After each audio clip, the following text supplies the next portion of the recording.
Dans le dernier épisode, nos 4 héros récupèrent de leur bataille contre la tribu de Parjure où ils sont allés récupérer une arme enchantée pour Vrina. Malheureusement, Zaoui se rend compte qu'il avait perdu l'usage d'une de ses jambes suite à des blessures importantes qu'il a subies. Cependant, il décide de divulguer au maître des secrets sa connaissance concernant les filles d'Hautevire qui se dirigent vers la maison de Bièvre. Le maître des secrets apparaît alors pour lui donner une information similaire, il leur apprend que Vrina serait jalouse d'Isolda.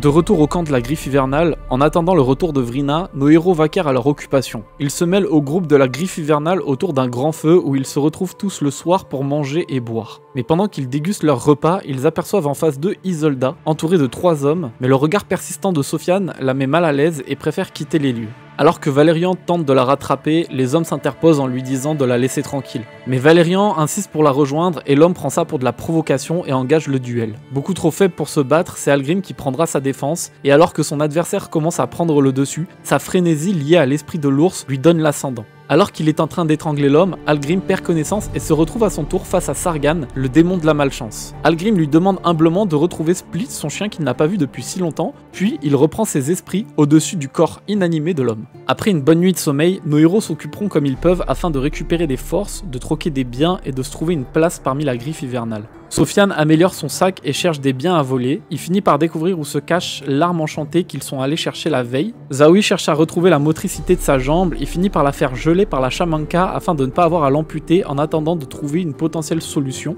Valérian se rend chez un couturier pour apprendre à fabriquer des vêtements, mais celui-ci ira demander à Vrina de le garder comme domestique, et Algrim rencontrera le meilleur forgeron du Vascaer, mais quand il découvre la cotte de maille qu'Algrim porte, il lui retire et l'enfile sans scrupule, se pensant plus digne de porter un tel artefact. Désemparés et à contre-cœur, nos héros découvrent alors qu'ils ne sont que des esclaves, le temps de leur trouver une utilité au sein de la troupe. Mais en fin de journée, une femme chevauchant un druvasque géant rentre au village, accompagnée de tous ses fidèles, et de Split, qu'elle a pu rencontrer lors d'une attaque. Elle félicite d'ailleurs le chien pour sa combativité. Elle descend de sa monture, va enlacer Isolda en lui disant « Tu m'as manqué, ma sœur ».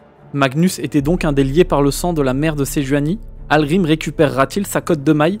Zaoui finira-t-il par soigner sa jambe? Vous le découvrirez dans ce nouvel épisode de JDR Runeterra.